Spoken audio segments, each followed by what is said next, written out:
Now we're going to talk about Daniel's dream. If you look at Daniel chapter 7 and verse 1, and please look through these chapters as I'm going through, because I'm not necessarily going to read out every verse. I expect that you're going to be sitting there looking at it yourselves. So in verse 1, it tells us, first of all, the time in which this is happening. In the first year of Belshazzar, king of Babylon, Daniel had a dream and visions in his head upon his bed, which he then wrote down and told the sum of the matters. Now, we know he's written them down because we're reading his book ourselves. He's talking about the time of Belshazzar. We're looking at around the beginnings of the 6th century BC. So that's sometime after 600 BC. Remember, the numbers go backwards when you're BC and then increase when you're AD. So we're looking at from around 600 BC onwards into the 500s. Daniel's there in Babylon. He has this dream. Now, Daniel chapter 2, it was the king that had the dream, and he woke up not remembering what the dream was. In Daniel chapter 7, it's Daniel that has the dream, and he wakes up remembering exactly what the dream is.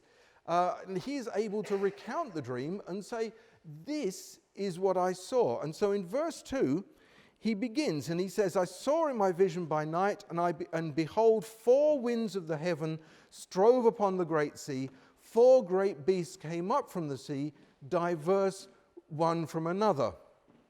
Now it's interesting that Daniel here is saying that he's seeing these great beasts, and he's now going to describe the beasts that he sees. And of course, they're going to seem rather extraordinary because this is part of his dream. Now, describing the beasts, the first one, he says this one was like a lion. It had eagle's wings, and then the wings were plucked off it, and it was lifted up from the earth.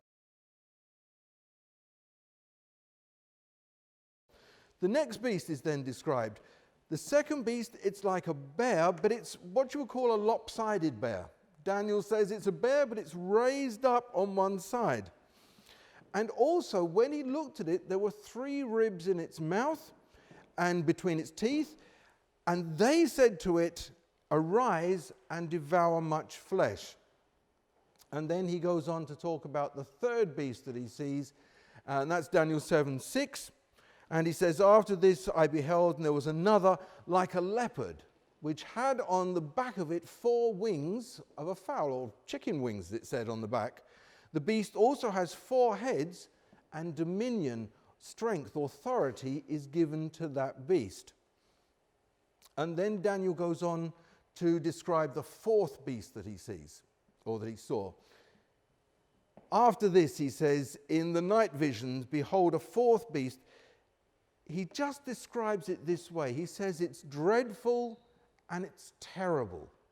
It's exceedingly strong, and it's different from all the beasts that had come before it. So he says, I can't say it looked like a lion or a bear or a leopard. It looked different. It was something else, but it was a terrible thing to behold. And also, he says, it had 10 horns. So here's this rather bizarre beast that he's seen, and this beast is more frightening than all of the others. Now, of course, Daniel lived at a time and recognized that sometimes God gives dreams to people. And Daniel recognized that what he'd received was a vision from God. And the problem that he's got with that is that he doesn't know what the vision actually means. So what do you do when you're in that situation? Daniel does the same as all of us would do, I'm sure. If you want to go to God and find out about something, you get on your knees and you pray and you ask earnestly for the Lord to reveal it to you. This is what Daniel did. He said to the Lord, please tell me what it is. And God turned around to him and said, okay, here's your answer. Here is the meaning of everything that you've seen. And the first thing he says that we read in Daniel 7:17, the first thing God does is identifies what is the meaning of the beast. And he says to Daniel very clearly, these great beasts, 4 great beasts, are 4 kings or kingdoms that are going to arise out of the earth. You know, the interesting thing is that in the Bible, we don't have to guess about what prophecy means. We're not in a situation where we have to use human wisdom to work it out, because God tells us what is the symbolism in the Bible. And sometimes when you listen to people expounding on prophecy and they start to bring out these fanciful ideas, you have to say, well, where are you getting this interpretation from? Because the Bible operates in one simple principle: the Bible interprets itself. And so if we want to know the meanings of all the different symbols, we go to the Bible. I'm going to give you 3 specific symbols that are relevant at the moment, and this is the understanding of them. If you look, Bible prophecy, seas. What does seas mean? We go to Revelation chapter 17 and verse 15, and there it tells you that seas represents peoples. The same with the winds. You remember we read in Daniel there about the winds driving on the seas. What does the wind mean? Jeremiah 49 verses 36 and 37 tells us that the winds refer to war.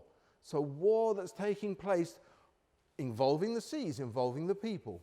And lastly, the beasts, as we've just seen in Daniel chapter 7 and verse 17. These refer to kingdoms. Once we've established these 3 points, we're then able to look through Daniel 7 and see exactly what does it mean. And the first question we have to ask is, what kings or kingdoms do these beasts represent? Or in other words, does the Bible identify any of these? Are we told anywhere to go to see the understanding? Now, if you go back to Daniel chapter 2, when you look at Daniel chapter 2, you will see there that Nebuchadnezzar had this dream, and he dreamt also of a parade of kingdoms, but these were not different beasts as Nebuchadnezzar saw them. This was just one statue made of different metals. And as you go through the various different metals, so you can see there are various different kingdoms that are being represented. Daniel 7, it's actually the same parade of kingdoms, but given a different representation. And so what we can do is actually look back and see, well, does this correspond between Daniel 2 and Daniel 7? The first one we're looking at here is the lion, the first beast. What does the lion represent? Now, what I've given you here is 2 pictures. First of all, on the right, this is very typical of going into a Babylonian city or going into the city of Babylon itself.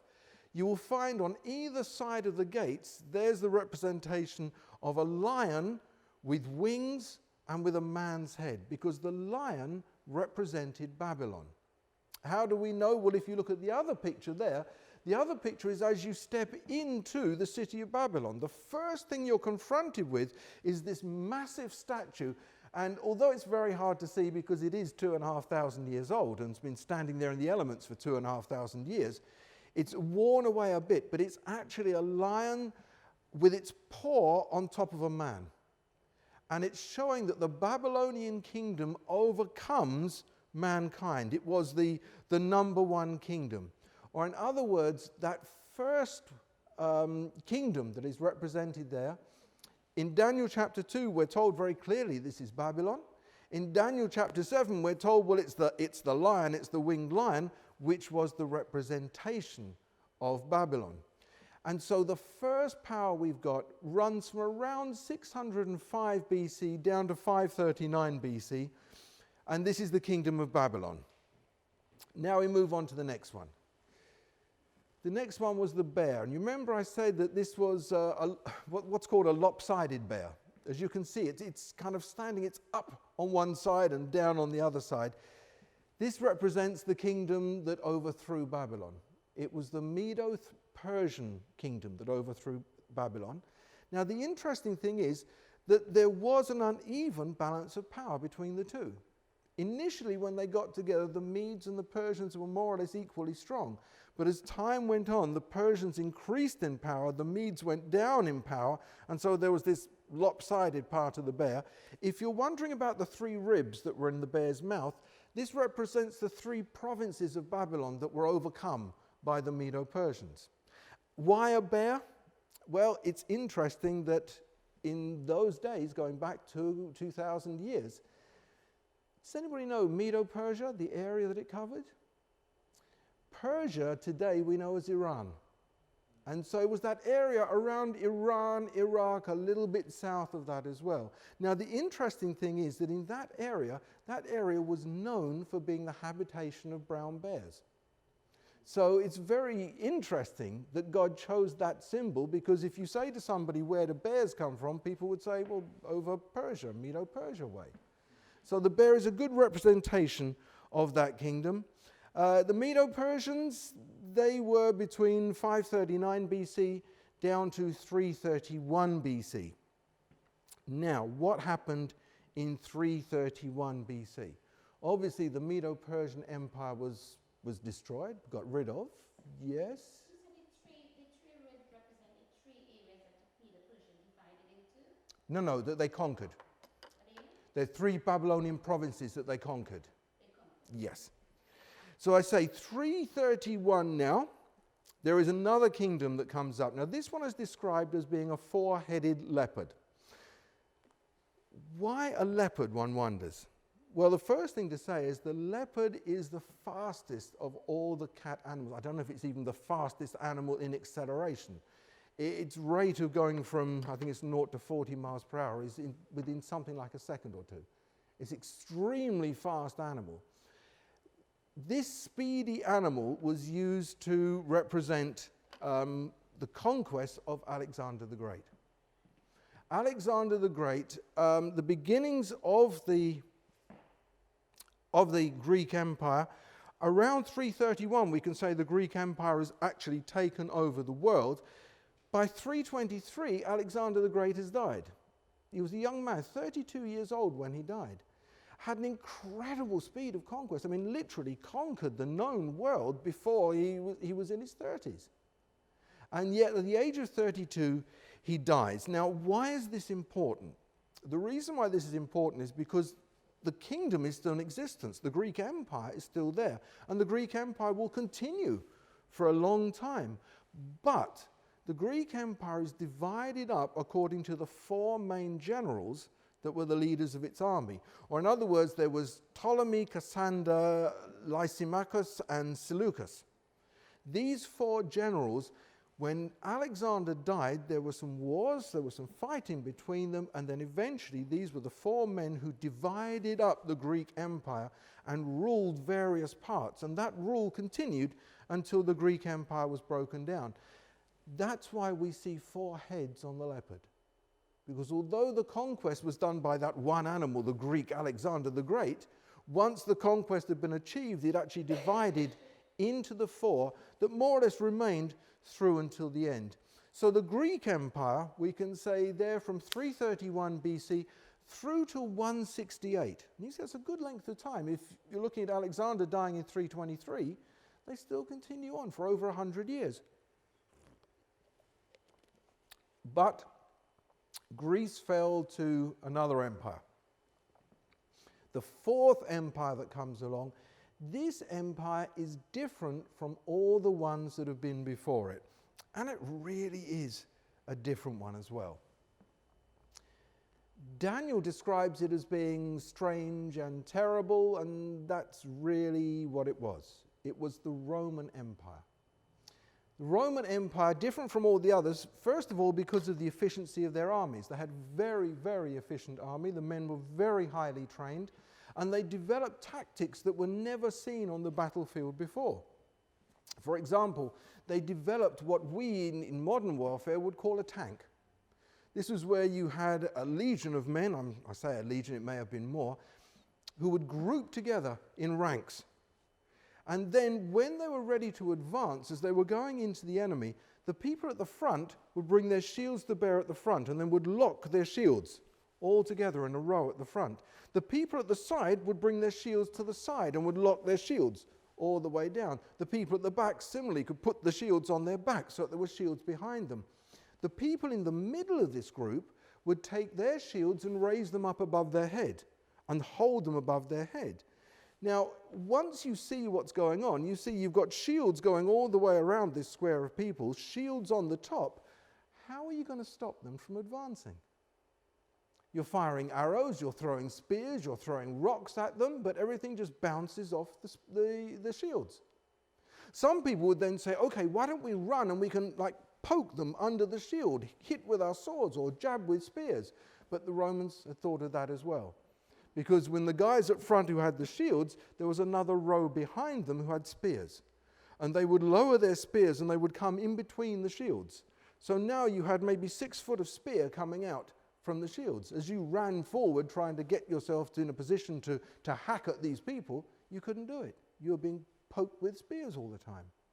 So it became a remarkably efficient army that could literally march into the center of a battlefield, march into the center of the opponent's army, and then at a given order, they would suddenly all break the formation and be there ready to fight hand to hand. And each Roman soldier was trained to be able to capture, keep, and defend a 4-foot square area around him. And they would operate in fours as well. So they were always, you always had backup, you always had somebody next to you. As I say, an extremely efficient army. They did one other thing as well. To keep the peace wherever they went, you had what was called the Pax Romana, the Roman peace. Now, what does that mean, the Roman peace? Very simply, the Romans would go up to, for example, they would go to a city that was in rebellion. And they would say, stop rebelling, pay us the taxes, behave yourselves. And the city would think, no, we're okay, we don't have a problem, we can defend ourselves, we'll withstand a siege. And so they would go to siege, the Romans would besiege the place. When they broke through the siege, the Romans would kill every man, woman, and child in the place. Now imagine how quickly that story gets around. That city's been wrecked, but everybody's been killed. It's absolutely been devastated. Then the Romans appear at the next city and say, right, surrender. What do you think the people in the city would do? They go, yep, we surrender. We saw what happened down the road. We don't want that to happen to us. We'll surrender. And as far as the Romans were concerned, as long as you didn't rebel against them, as long as you honored their traditions and their gods, everything was fine. As soon as you made a move against them, that's when, as the saying goes, they would come down on you like a ton of bricks. Now, as with all of the empires, they all last for a certain time. The Roman Empire is no different. 168, Battle of Milvian Bridge, they then take over the Greek Empire. And again, you can see they've got an empire that lasts for a long time. But by the time you get to 476 AD, things are starting to go wrong. The problem is the empire itself has become unwieldy. They've got this large area which they're trying to look after, which they're trying to rule and regulate. And every time the Roman army goes over to one side to deal with one uprising, there'd be another uprising on the other side. So they'd march over to the other side of the empire, and there'd be another uprising up here or down there. And it got to the point where the Romans were spending a lot of their time just going around subduing the periphery of their empire. At the same time, their empire was getting decadent as well. So with that decadence also came in a form of collapse. And so eventually, when the Roman Empire does collapse, it collapses into 10 major tribes. These are the 10 main areas that it falls into.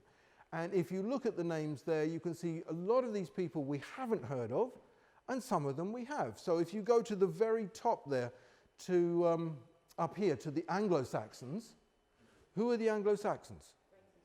That's the British, that's us, the English, the Angles. If you go under them to the Franks, who are the Franks? French. The Franks, the French. Then if you know any foreign languages, Alemanni will be obvious. That Alemanni is Germany. So there you can see these different areas that are coming out. We're looking here at the 10 horns that come out of the beast. Now, one thing that I have to say, because any historian will look at this and say, well, wait a minute, when the Roman Empire broke up, it didn't just break into 10 tribes. I mean, there were other groups as well. So I want to look at a principle of why we're identifying these particular 10 tribes. Here is a quotation from a man by the name of A.T. Jones. He wrote a book called The Great Empires of Prophecy. And talking about establishing the 10 horns or even the 10 toes of Nebuchadnezzar's statue, What he says here is, it's not enough, however, to find 10 nations who participated in the overthrow of the empire. The question you've got to ask is, did such nations establish kingdoms? And it's not enough to say that they did establish kingdoms. The question you have to ask is, did they establish kingdoms within the bounds of the Western Roman Empire? And it's not enough to say that they established kingdoms within the bounds of the Western Roman Empire, but can these 10 nations be found within the period marked by the prophecy? So Jones is very clear on this. He says it's not a question of just finding 10 nations and saying, oh, well, they all fit. He's saying, no, these have got to be 10 tribes that were established as nations, as kingdoms, and all within the right area and within the right time frame as well. And when we do that, these are the 10 tribes. And you can see if we mark them down like this, you can see who they turn out to be. The Alemanni become the Germans, Burgundians become the Swiss, the Franks become the French, the Lombards, the Italians, Saxons are the English, the Suevi are the Portuguese, and the Visigoths are the Spanish. And at that point you say, yep, but that's only 7. What happened to the other 3? The other 3 are extinct, the Heruli, the Vandals, and the Ostrogoths. We now have no idea who or what they are because they don't exist anymore. Now, if you go back to Daniel 7 and you look towards the end of Daniel 7, you will see, talking about the 10 horns, it says this. It says that one horn rises up, what is called a notable horn, and it plucks out 3 of the others. This is exactly what's happened. The Heruli, the Vandals, and the Ostrogoths have now all ceased to exist. But from the ruins of the Roman Empire, there is another major power that's about to arise. We're looking at a book, The Church and Churches. And we read from pages 42 and 43.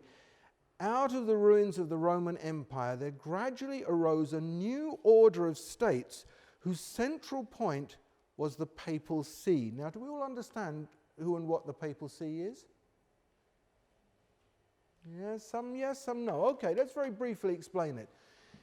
In the area of Italy where Rome is, it was the Bishop of Rome who became the preeminent bishop of all of Christendom. And you're going to see in a moment exactly how and why that happens. The area where he sat and ruled, his homeland, if you like, was known as the See, that's S-E-E, of the papacy, or the area, the land of the papacy. So we have this small area in Rome which belongs to the Vatican, which is their sovereign state. And what we're being told here is that there's a new order of states coming up, but the central point is going to be the Vatican, the Papal See. Therefore, inevitably, resulted a position not only new, but very different from the former.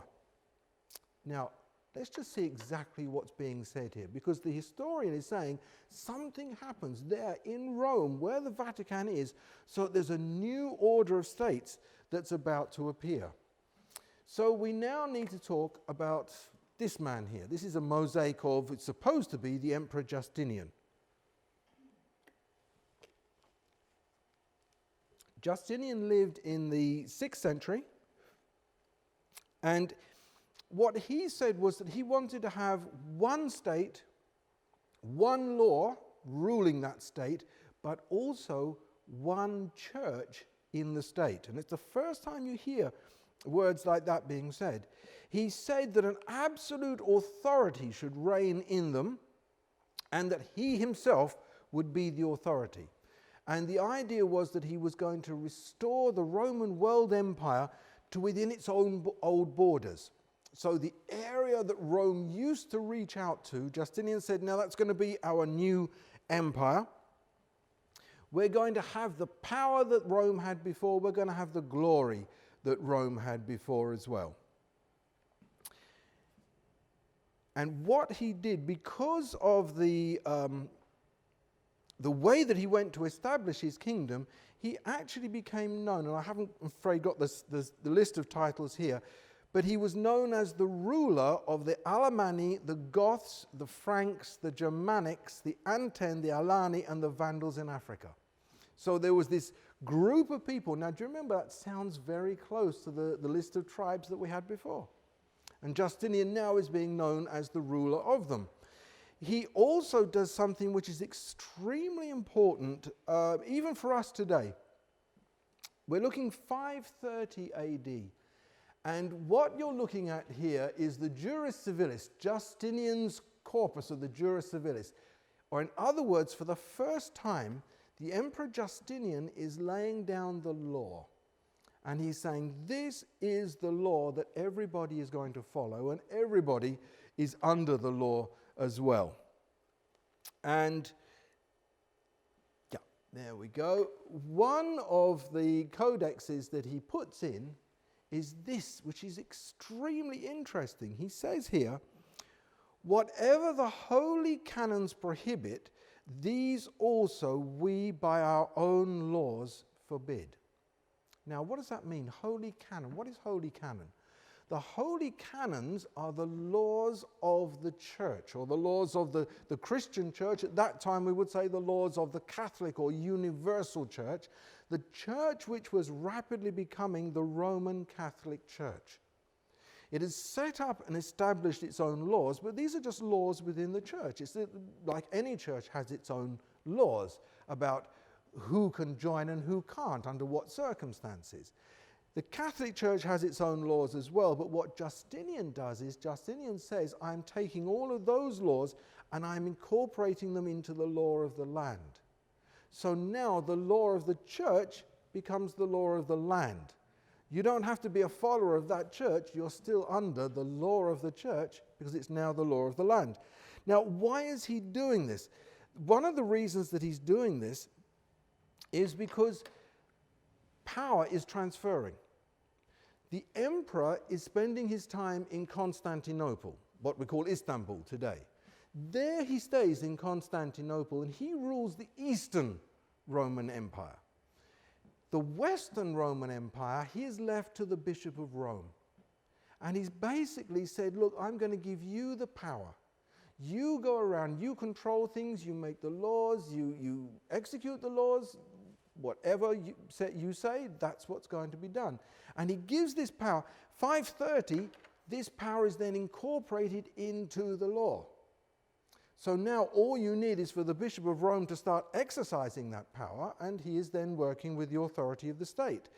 He couldn't actually exercise the power at that time because of the fact that they had various tribes warring and Rome was under siege. But very soon, that situation is going to change. Now, this Juris Civilis became the basis for all Catholic law and the basis of the empire's laws as well. And in fact, if you read from the Catholic Encyclopedia, it says there, so the immortal Corpus Juris Civilis was produced. It will be difficult to exaggerate the importance of this corpus. It is the basis of all canon law. As I say, is a very important point because it establishes a unity between the church and the state, and now brings the state into the position where the state is enforcing the laws of the church. So not just the law of the state, but the law of the church is also being enforced as well.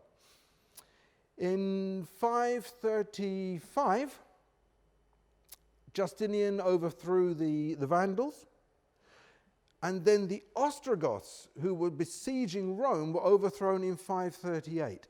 Now, as soon as the Ostrogoths are overthrown, the Bishop of Rome is able to leave Rome, and once he can leave Rome, he can then start to exercise his authority around.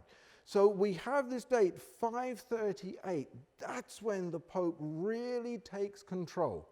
Now he can go around and he can enforce these laws. And John, the Bishop of Rome, wrote to Justinian saying that Justinian was learned in ecclesiastical discipline, having preserved reverence for the See of Rome, and having subjected all things to its authority and given it unity. So now, 538, the church becomes a temporal power. And one other thing they claim as well, they claim also that as the church, they have the right to put up and to put down kings, queens, emperors, and empresses. And so begins this idea of when an emperor is being crowned, or when a king or queen is being crowned, they are crowned by the Pope. It is the Pope that puts the crown on the head to signify that the church is the higher authority and is giving that power down to the lower one. Now, in history, there has only been one person where this has not happened. Does anyone have any idea? Which person? No. It's a man by the name of Napoleon. When Napoleon Bonaparte became emperor, same situation as normal. He was sitting there on the throne. The Pope came up with the crown, but rather than placing it on his head, Napoleon took the crown from him and put the crown on his own head. And in that way, Napoleon signified, forget the church, I'm the one that's in power. And the interesting thing is, Napoleon was also the one who took away the power of the church. I wish we had time to talk about that. Unfortunately, if we go into that, we're really going to lose the plot. But it's a very interesting fact. As I say, Napoleon was the only one who hasn't been crowned by a pope. He took the crown and crowned himself. Now, yes, okay, let's move on. So we're going to also again look at how history identifies the power that the church gets.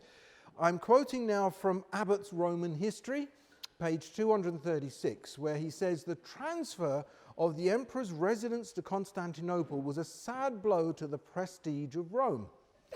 And at the time, one might have predicted her speedy decline. But the development of the church and the growing authority of the Bishop of Rome, or the Pope, gave her a new lease of life and made her again the capital. This time, do you understand what they're saying here? In the same way that the pagan Roman Empire ruled the earth, so the Roman Catholic Church is going to rule the earth, is going to dominate on the earth. Just to make sure that people understood exactly what was being said, Pope Boniface in the 13th century, he goes in front of the people, he's holding, he's got a sword in his hand, he's got a breastplate on, he's got a helmet on his head, he holds the sword up high and he says, "There is no other Caesar, nor king, nor emperor than I, the sovereign pontiff and the successor of the apostles."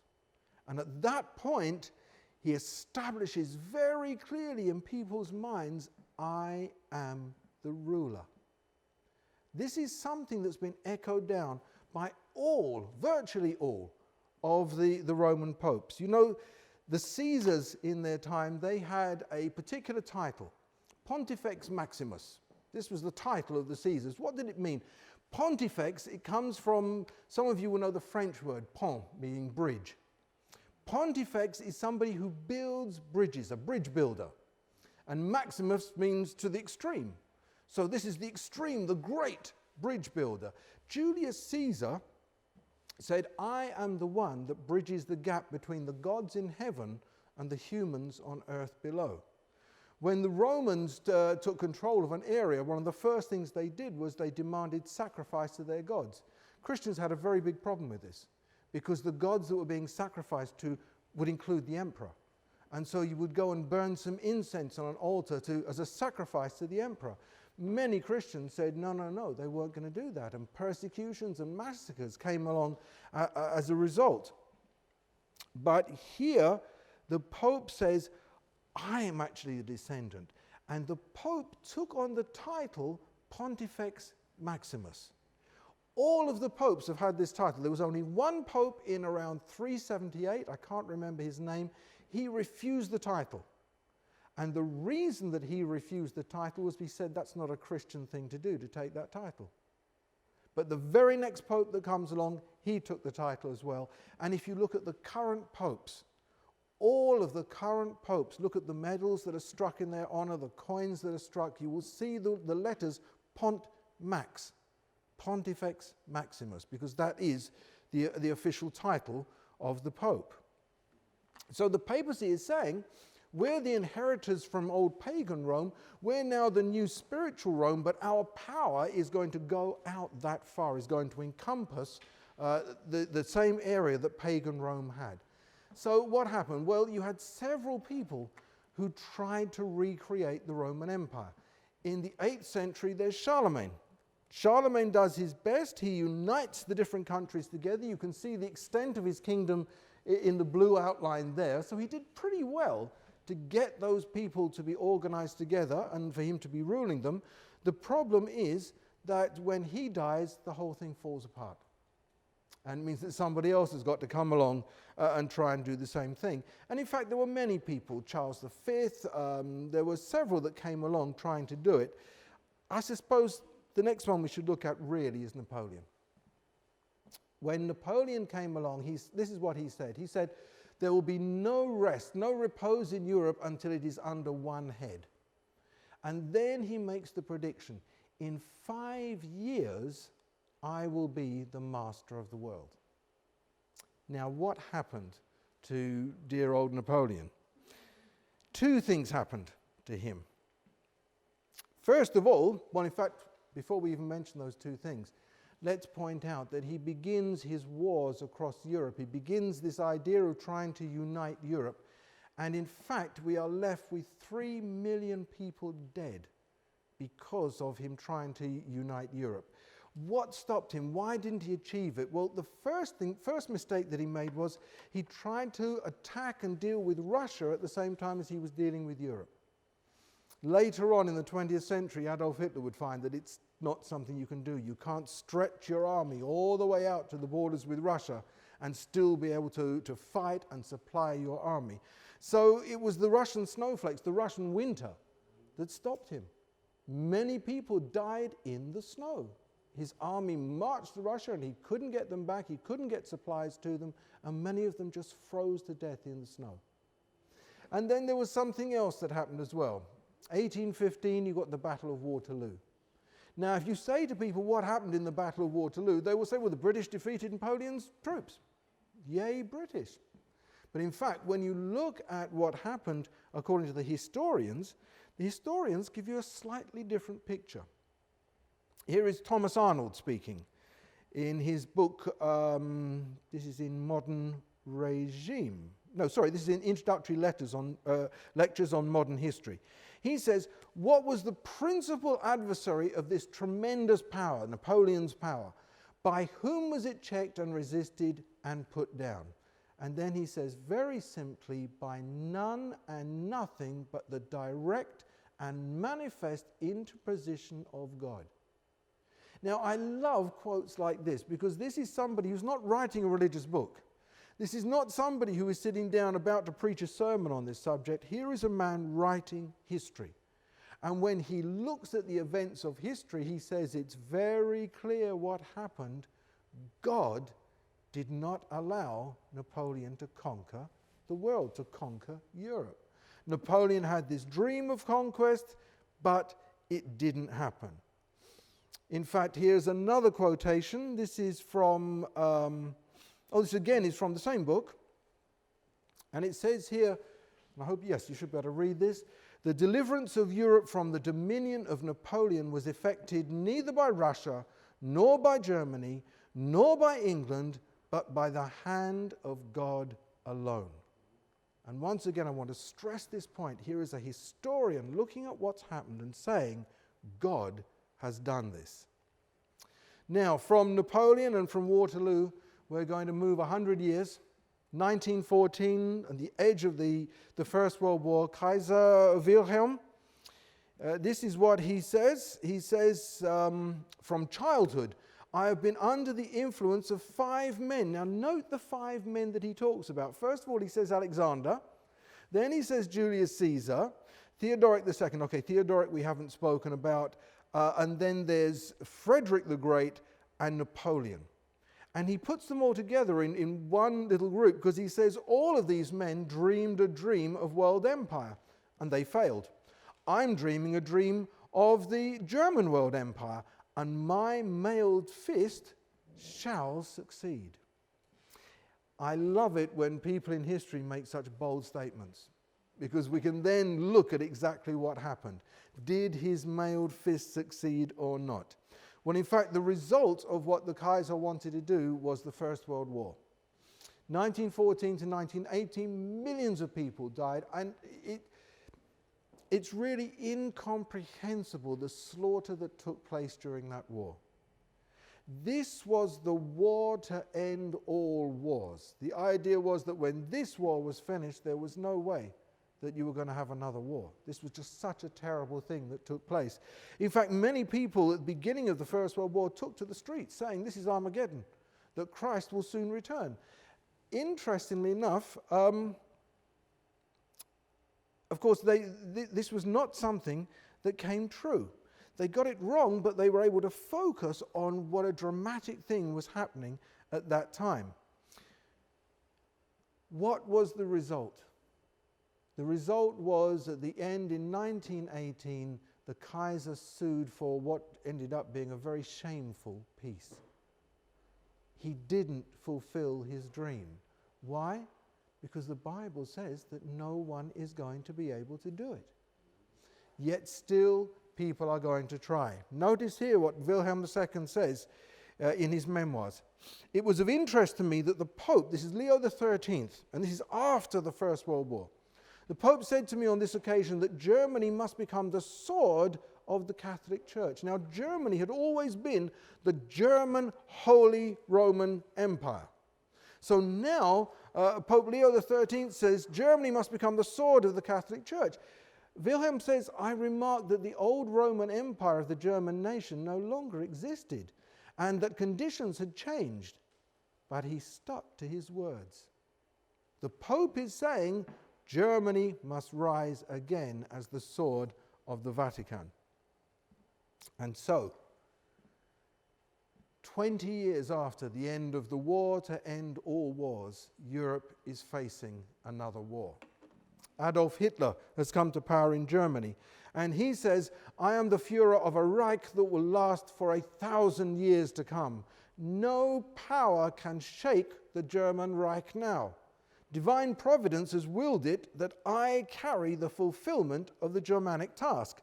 Now you can see that Hitler obviously saw that he was following other people. He obviously had some idea that he was going to be following after the Kaiser, but this time Hitler was going to succeed.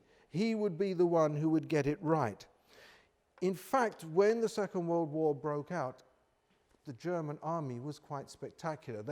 They functioned using a technique or a form of warfare called the Blitzkrieg.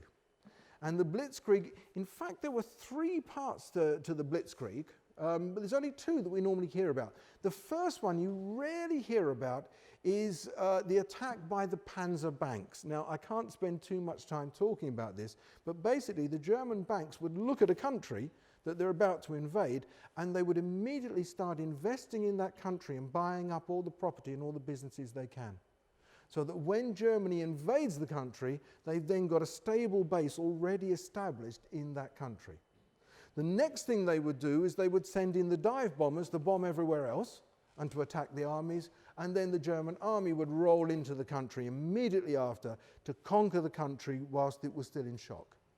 It was a very effective technique, and in fact during the Second World War the German dive bombers had sirens fitted on the front of the aircraft, so that when they were flying along, as they went to dive to go and bomb something, the siren would start working, and all you would hear is this terrible screaming sound as the plane was descending out of the sky. And you can imagine if you're on the ground and you suddenly hear this scream coming from the air above you, and then a bomb gets dropped that destroys the buildings all around you, can you imagine the devastation that was causing? It was a terrible form of warfare, but it worked. It was very efficient. And it got to the point where Hitler had driven back the French forces, he'd driven back the Belgian forces, even the British forces that had gone over to fight him, he drove them back to the beach of Dunkirk in France. And then we had that situation where all the people in England got in their boats and went across to Dunkirk to go and rescue all the troops that were on the beach. And I can see a question there. Yeah. How long would they, it's really interesting that you spoke about how they would go and invest in the country that they actually wanted to attack. How long would that process of planning take? I can't give you a time. It's just something that they would do. It would be happening over a period of time, let's put it that way. And so it's something where, I mean, if I'm going to be very honest, if you were looking today at German banks investing in a particular country, you would want to know why they're doing that. What's the reason? What's going on? I'm not saying that Germany's about to go and attack any country. Obviously, methods of warfare have changed. And nowadays, war tends to be more done with a bank account than it's done with a bullet. My question is, you mentioned two. What's the third one? The third one, no, the first one was the Panzer banks, the second one was the dive bombers, and the third one was the actual invasion of the army that were going straight after. So, as I say, yes, we got down to Dunkirk. So we got down to all these people, all the boats coming across the English Channel that all come and pick up the soldiers and bring them back to this country. I mean, incredible thing where it was just all the ordinary people of the country that went and literally collected their army and brought them back to the country. The German generals standing with Adolf Hitler on the edge of the Channel, looking across the Channel to where Britain was, the generals said to Hitler, now is the time to strike. Now Britain is weak. And Hitler said no. For some reason, for 6 months, Hitler delayed. He seemed to have something in his mind where he said, you know, the British people and the German people, I'm sure we're going to unite at one point. We are both an Aryan people, therefore we should be working together. And so he waited, expecting that the British government and the German government would somehow be able to shake hands and work together. It didn't happen. And eventually the general said to him, you know, really, we've got to do this, otherwise we're going to lose the time. And by the time they then resumed their attack, they had lost the time. In 6 months, Britain had rebuilt, had boats, had its army, had aircraft as well. And you may remember there was the Battle of Britain, where the Germans tried to gain air superiority over the country so they could then bomb the country into submission. The dive bombers would then take over afterwards. But because Britain had rebuilt, they weren't able to do it. They lost the Battle of Britain and the British maintained air superiority. Now, the interesting thing is, of course, that all of this happened and people look back at history, the strategists, they look at what happened and they said, why? Why did Hitler pause? If he hadn't paused, he would have conquered Britain, and the chances are Europe would have been part of the German 1,000-year Reich. Well, the answer is very simple. Nobody is going to achieve this because God says no. And in as much as we can say that God's hand is over Britain and has been over Britain for hundreds of years, if we were to talk about the Spanish Armada and other things that had happened, you would see how God has preserved this nation. God is saying prophecy must be fulfilled. Adolf Hitler is not going to be able to break prophecy.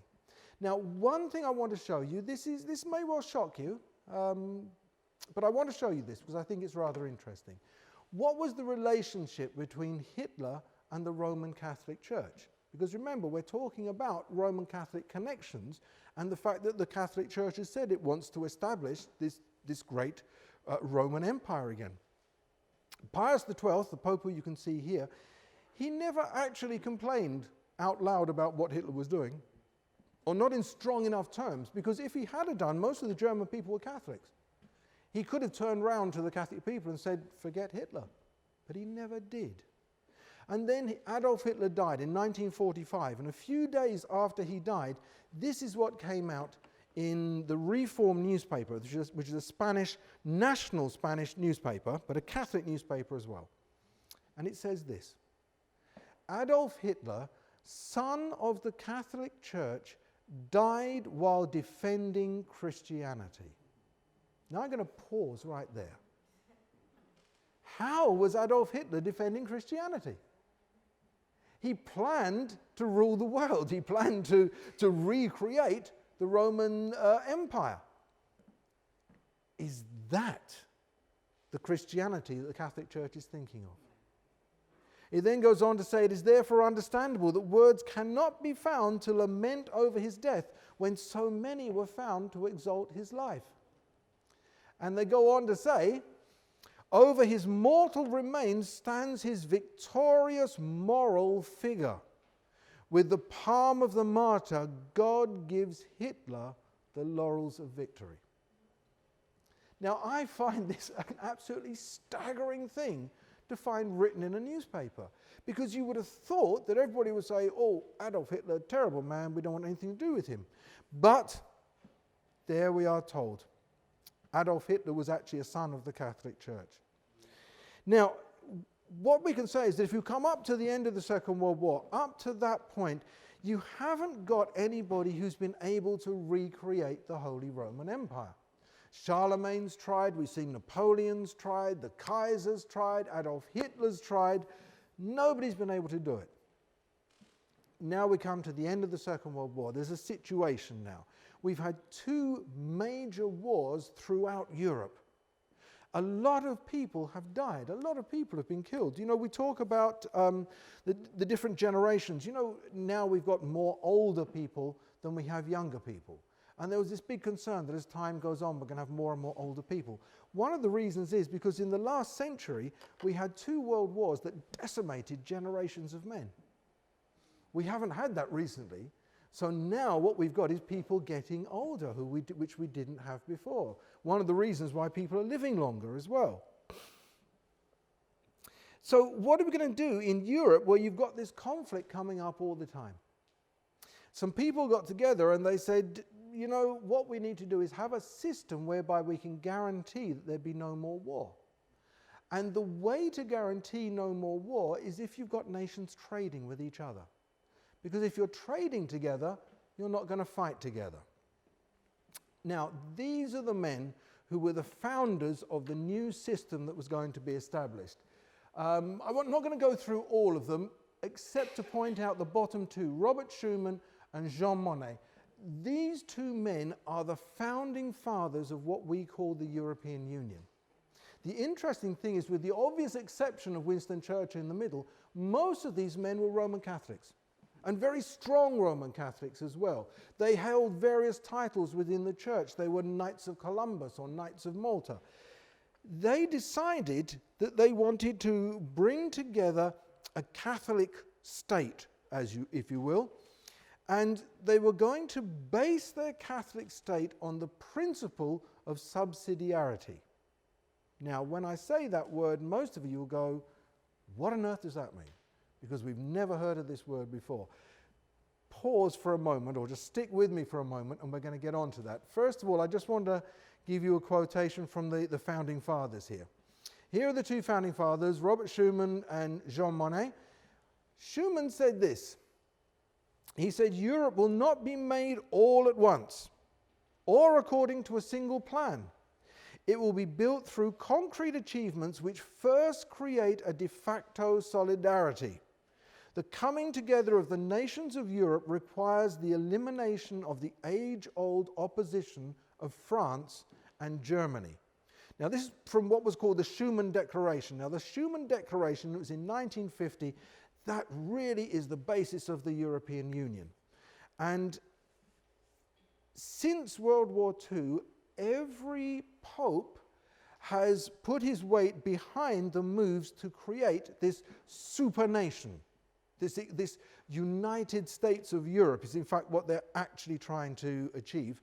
And Pope John the 23rd, he insisted that Roman Catholics should be in the front ranks of this unification effort. If we move on, 1963, Pope Paul VI. Now this is what he says. He says, everyone knows the tragic history of our century.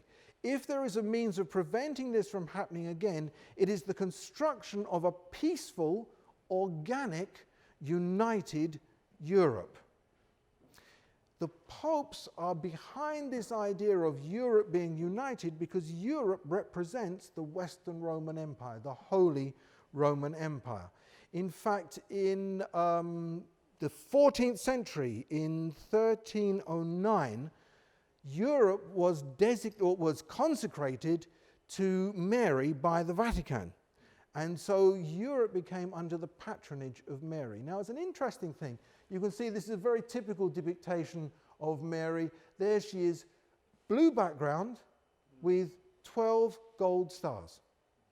That is known as being a symbol of Mary. It's taken directly from Revelation 17. What is the symbol of the European Union? 12 gold stars on a blue background. Now, the interesting thing is, originally when the European Union was put together, it came together as 12 countries, but then fairly quickly enlarged to be 15 countries. When they had 15 countries, how many stars did they have on the flag? 12. Now they're coming up to 20-something countries, soon going to be 28 countries. How many stars are on the flag? 12. When the flag was brought out, they said, well, you know, this represents Europe and the 12 stars, 12 states. Sounded very good. Yes, 1 star per state. The problem was that as the states grew more and more, the stars did not grow more and more. And we're now left with the conclusion that the 12-star flag is exactly what it is meant to be.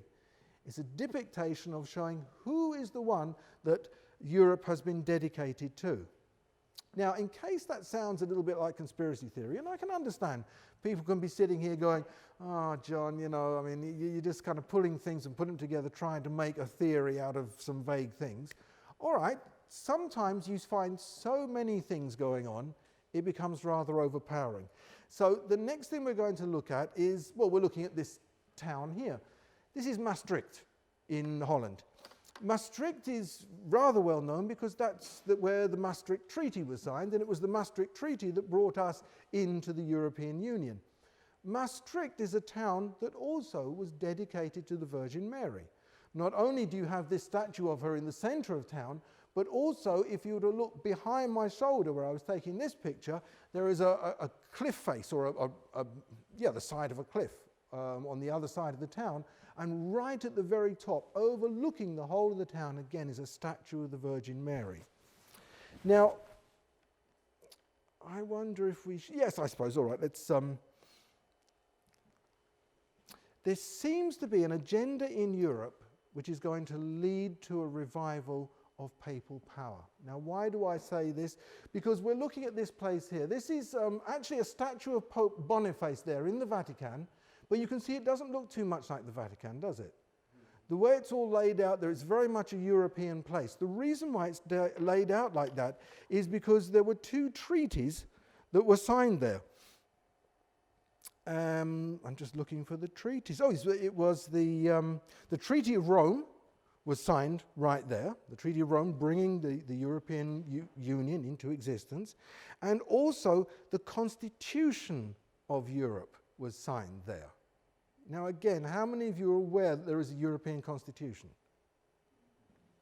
Yeah, there's a European Constitution, and all the currently, 27 heads of state have all signed that Constitution. Or in other words, for us it was Tony Blair and Jack Straw that went over there and signed the Constitution to say that, yes, we will follow this Constitution. And today there is this agenda being followed. Now, you'll remember that I spoke about the principle of subsidiarity. What is the principle of subsidiarity? Well, one of the big problems that you will have with Europe is that, just as Daniel 2 said, when you look at the feet of Daniel 2 that were iron and miry clay, do you remember in Daniel there, or if you look down in the bottom of that chapter, it says that this iron and miry clay, it will not cleave together. It won't stick together. Have you ever tried to stick iron and clay together? If you have, you'll notice something really interesting. If you take some clay and you take some iron and you put them together to see if they stick together, will they stick together? Yes. Absolutely they will. You'll be able to move the iron with the clay still stuck to it. You'll be able to put them down together as one piece. And then what happens? The water evaporates from the clay. And as it does, it becomes dry, it loses its stick, and when you go to pick that piece of iron up, you leave the clay behind. Because once it's dried, it doesn't stick together. Now, the Bible is very clear about this. The Bible says these countries will not stick together even as iron and clay does not stick together. So what we have to look at the way in which iron and clay does not stick together. It's not that I can't get it to stick, it's that it sticks, but after a while, it breaks away. This is what we're seeing. Now, I suppose we should pause for a second here because we've got the referendum coming up next week. What's going to happen at the referendum? I don't know. Does the Bible say what's going to happen at the referendum? No, it doesn't. What the Bible says is they will not stick. So I can guarantee you this, that if Britain should choose to remain in the European Union, just when they think everything's hunky-dory, then another country. And you look at what's happened in the past. Have there been problems with Greece? Greece was threatening to leave the European Union, and then they quickly ran around and did another bailout and decided, all right, we'll put you in further debt to keep you in. We had a time when Portugal was thinking of leaving, Spain was thinking of leaving, France was thinking of leaving, Norway decided not to join. And so the history of the European Union is like iron and clay. They stick together for a moment and then they fall apart. It seems like everybody's come together, then one country, and then it comes back, and then another country, and it comes back. They don't seem to be able to establish properly this European Union. And we're told the founding fundamental principle of the European Union is the principle of subsidiarity. And subsidiarity, they say, this is the cornerstone and the guarantee of the European Union. It's the cornerstone of the structure, the social structure which they're seeking, and it's also the guarantee of democracy, freedom, decent redistribution of power and funds. Keep talking about the principle of subsidiarity, and you're sitting there going, yes, John, but what does this mean? It's a big word. What does it mean? Where does it come from? Well, for 100 years, over 100 years, this has been the principle under which the Catholic Church has been running. It comes from Pope Leo XIII, and here is a quotation in regard to him. This is taken from an interview with Alan Phimister. So Alan Phimister is a Catholic historian. So again, I'm going to the Catholic sources to hear what they're saying. Pope Leo was not directly concerned with the issue of Europe. The political reality of his day was of great multinational colonial empires based in Europe, carving up the world between them. What concerned him, now look at this, what concerned him was the collapse of the attempt at the end of the Napoleonic Wars to restore the European order that preceded the French Revolution. Now here's a very simple statement. What Leo was concerned about was going back to the time of Napoleon, trying to restore and to achieve what Napoleon tried to achieve, or in other words, to try and make this great empire. Now, really, I would love to talk about 1798 and what happened afterwards as far as France and Rome are concerned, but we really don't have the time to do it. I've really got to come to the end fairly quickly.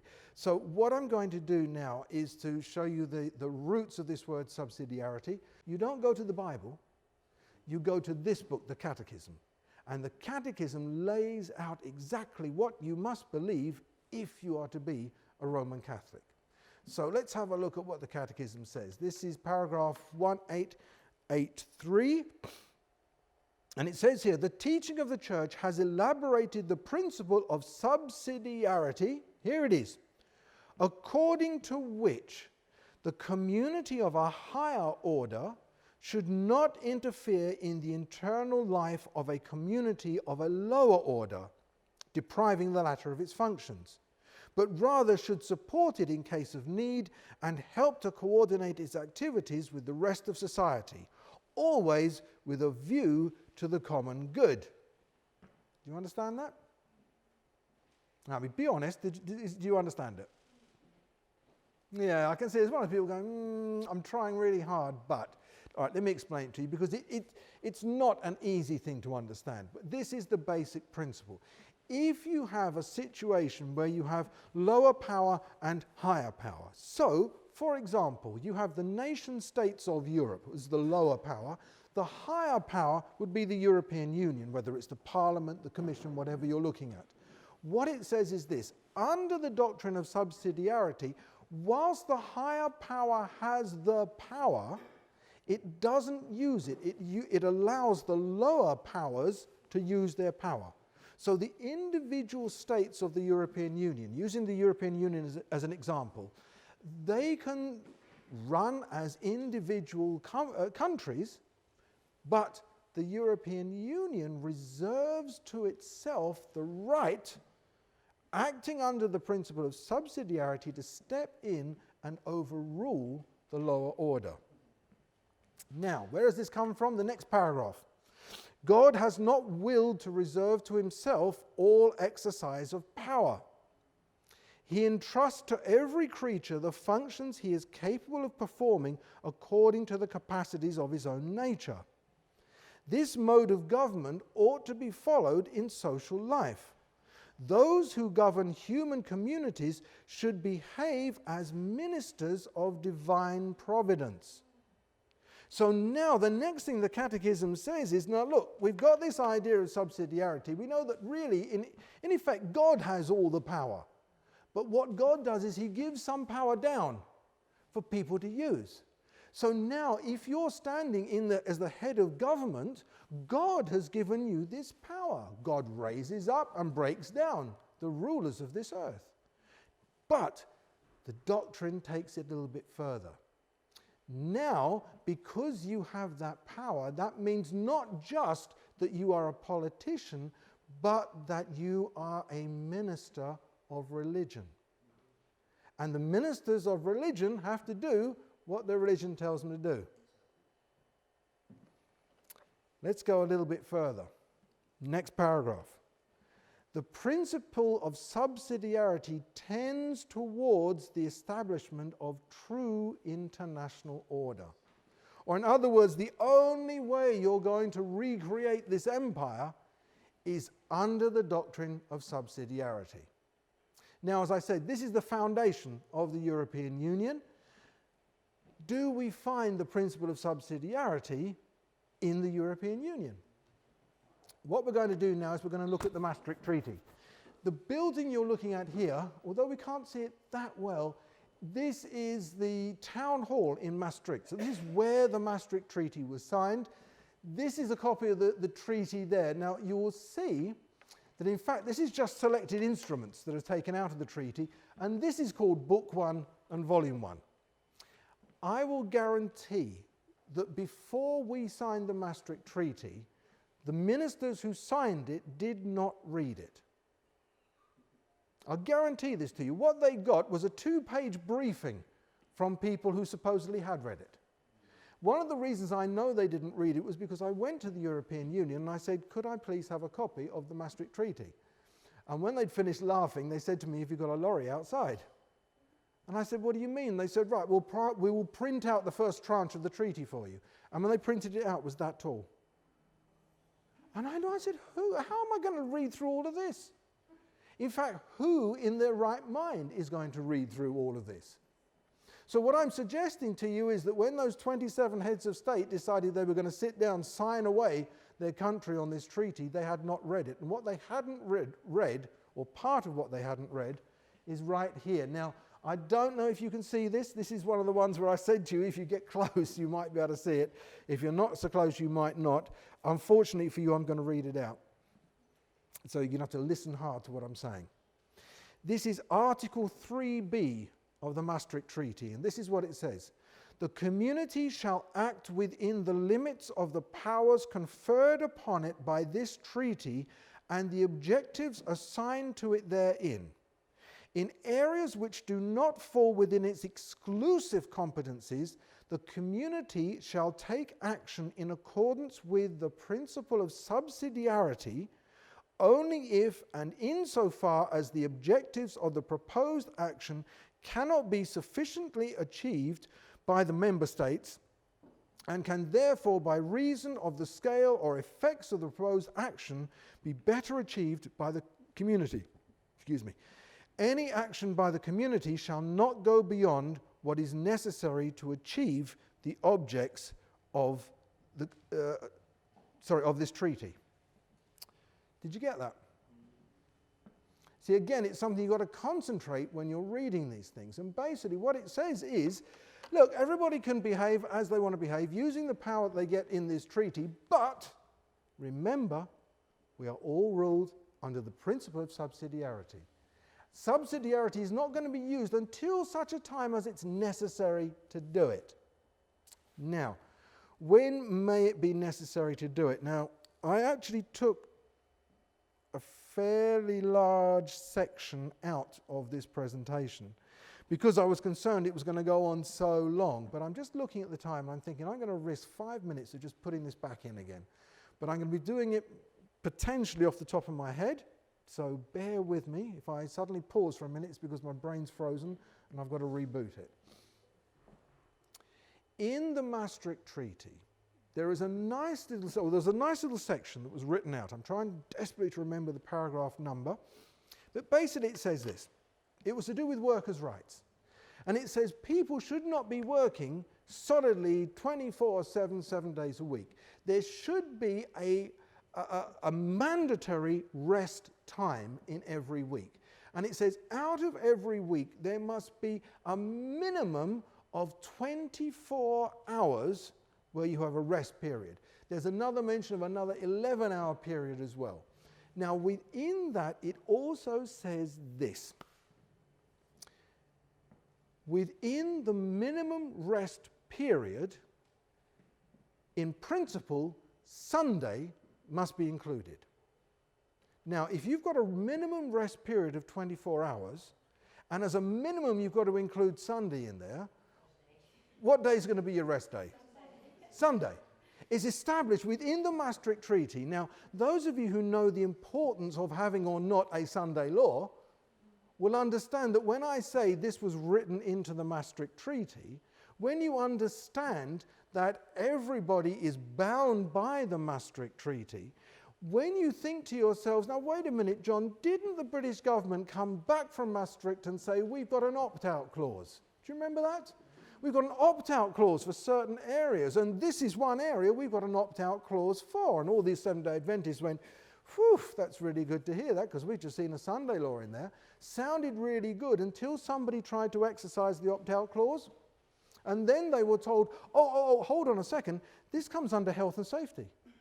No country has an opt-out clause from the health and safety provisions. So whilst we thought we had an opt-out clause, we didn't.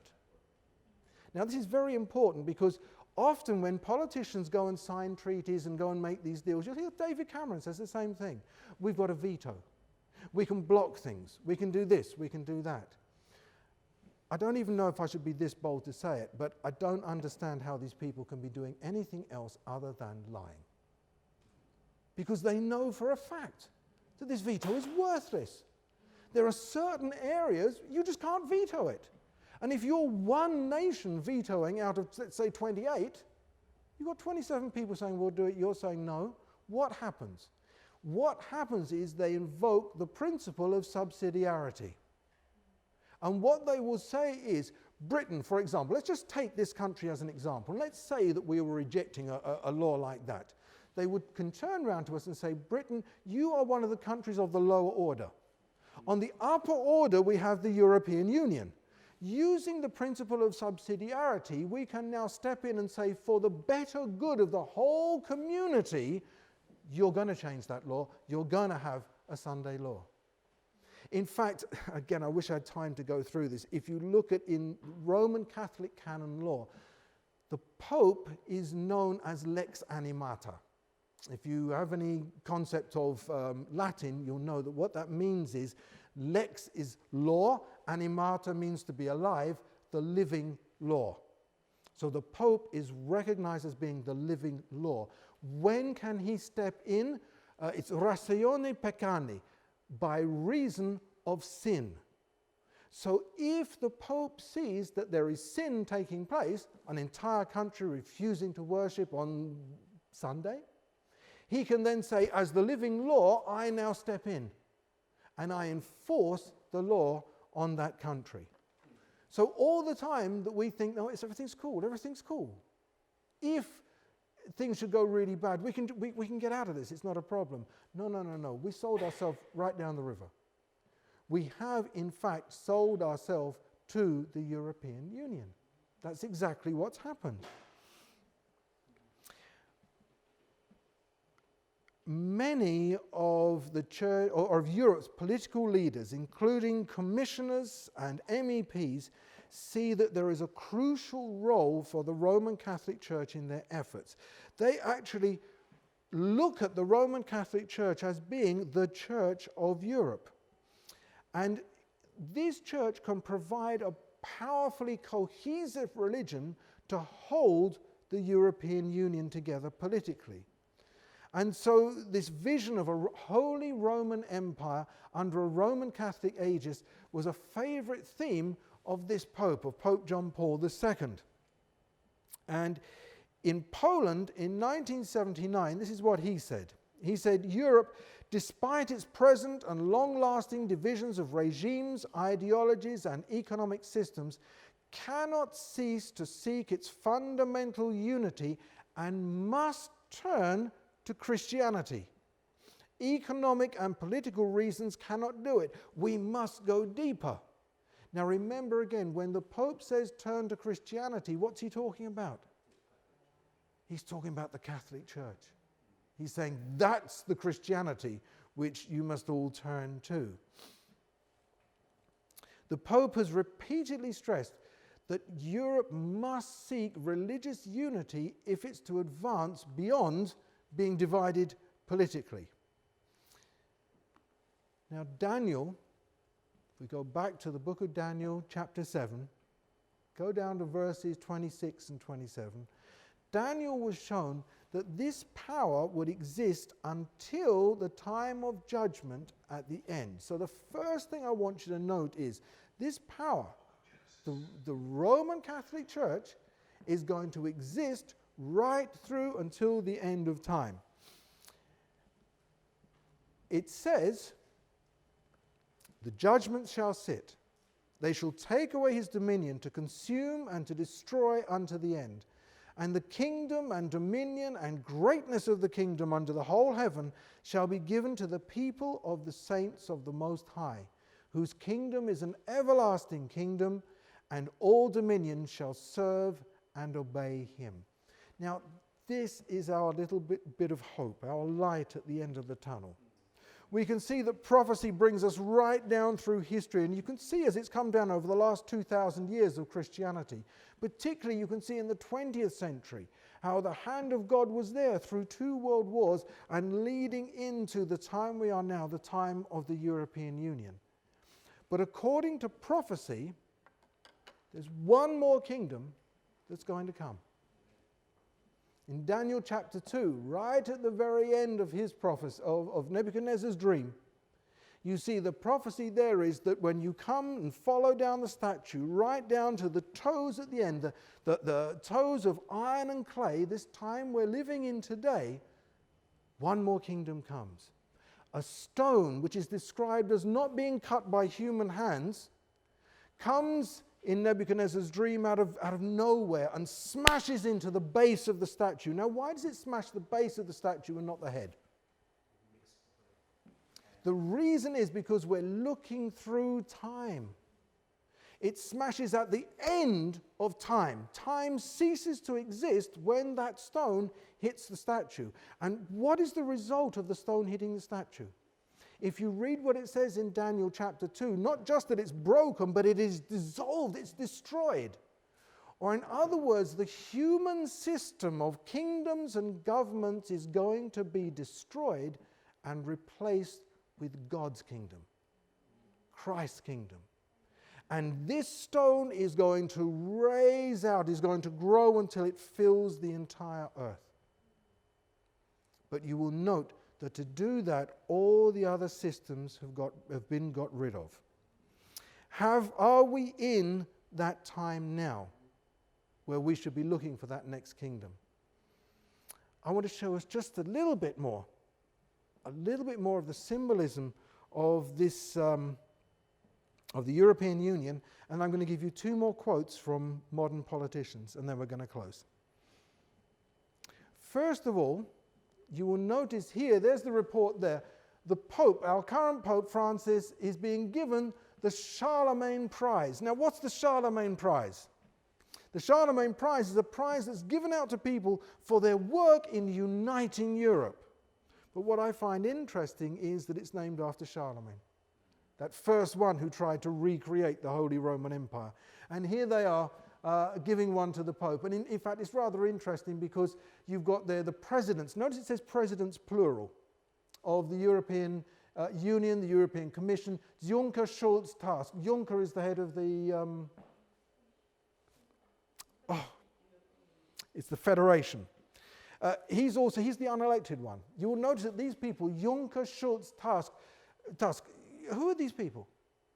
People that we don't hear of because there are vague appointments that are made and they are put in these positions, and we don't really get an opportunity to decide who goes there and who doesn't.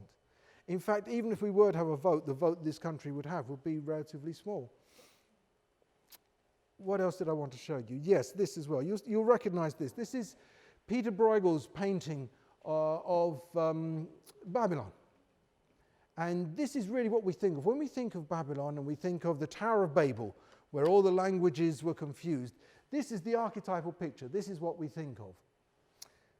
And this is the town hall in Maastricht where the Maastricht Treaty was signed. Don't you think it looks very similar? Yeah? Some people are looking and going, yeah, John, yeah, all right, vaguely. All right, what about this one then? This is the European Parliament. Don't you think that also looks a bit like the town hall? It looks a bit like Bruegel's picture. I mean, isn't it rather strange how they've done that? And then, at the beginning of the European Union, they produced this poster. And can you see what it says on the poster right here? Europe, many tongues, one voice. Now, what happened at the Tower of Babel? If I understand it correctly, there was one voice, and from that one voice came many tongues. What the European Union is saying we're going to reverse what happened at the Tower of Babel. Interesting. You can see there's also, in theory, you've got 12 stars flying around the top of it. But there's something a little bit bizarre about the 12 stars. The 12 stars are upside down. And an upside down 5-pointed star in black magic is known as the Goat of Mendes. This is a satanic symbol. It's a symbol of Satan. Now, I'm not quite sure what went on there. Whether somebody was trying to have all the stars pointing the right way and they just missed it, I don't know. But what we've got is I think it's actually 11 stars that you can see there. And there are 11 satanic stars over the Tower of Babel with a claim from the motto that they are going to reverse what the Tower of Babel did. I find that rather strange. And as I say, that was right from the very beginning. That was the way they were looking at it. Perhaps this gives an idea of how modern man would rather trust in himself than trust in God. Now I want to look at, then as I say, a couple of quotations to close off with. This is Tony Benn. Tony Benn is, I would say, was one of the great statesmen of today, really. This was a man who was around at the formation of the European Union, and this is what he says about it.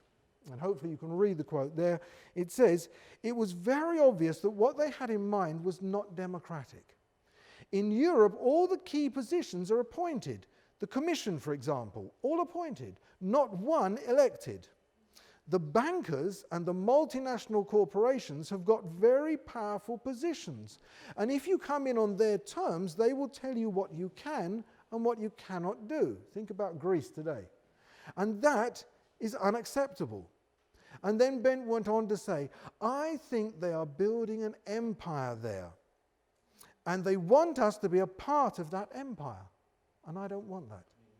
Now, this is a very interesting statement for Ben to say. He obviously was looking at it, and it's almost like he's looking through the eyes of the Bible to say it. And then here's Boris Johnson. Now, Boris Johnson, love him or hate him, I was just so impressed with what Boris Johnson said. He made this statement. He said the European Union wants a superstate just as Hitler did. Can you imagine the bells that started ringing in my head? Because having given this presentation over the last couple of decades, I know very well a lot of the quotations that are in here. And I said, well, wait a minute, has he read my script? Is he just quoting what I say? And in fact, look at the actual quote. Here's the actual quote there. He says, Napoleon, Hitler, various people tried this out and it ends tragically. The European Union is an attempt to do this by different methods. Now, I don't know what Boris Johnson's religious affiliation is. I don't know whether he's studied prophecy. I know he has a classical education. But this quotation from him, Johnson is evoking Daniel chapter 2 and Daniel chapter 7. And I don't believe he knows what he's actually said right there. But I believe statements like this are for those who are studying the Bible. For those who are looking at prophecy, who are looking at what's going on, and who are saying, there is something about to happen in this world. Do you know, when the Second World War broke out, there was a man by the name, oh dear, I've forgotten his name. He was an old evangelist in Australia. Hopefully his name will come to me as I carry on the story. He was about to start an evangelistic campaign. It was September 1939. Everything was done. He had the banner outside the hall and everything. And the Second World War broke out. George Burnside, that was his name. Second World War broke out, and Burnside turned to the people who were running his campaign, and he said to them, take down the banner and put a new one up. They said to him, what? He said, put a new banner up. And they said, but you're starting the campaign tomorrow. He said, never mind, put a new banner up and I'll tell you what I want written on the banner. And so a new banner was put up the next day. And the next day, as people read that banner, they came flocking to the hall where Burnside was speaking. The hall was packed out. You literally, physically could not get anybody else inside the hall. And so they opened the windows at the side and people started to stand at the windows. And then they were standing 6 deep at the windows. What had brought them there? Very simply this. Burnside had put a new banner up, and the banner said this: come and hear why Herr Hitler's jackbooted army will not conquer Europe. And the Australians flooded. They said, this man is going to tell us about what Hitler running amok in Europe, and yet this man is saying it's not going to happen. Can you imagine at the end of the Second World War, when people could remember they went to listen to this speaker who said, Hitler will not win. Hitler will not conquer Europe. How did he know? Because he read the Bible. That's what the Bible says. And the Bible tells us that whether it's European Union or not, there's not going to be that final power at the end of time until Jesus Christ comes again.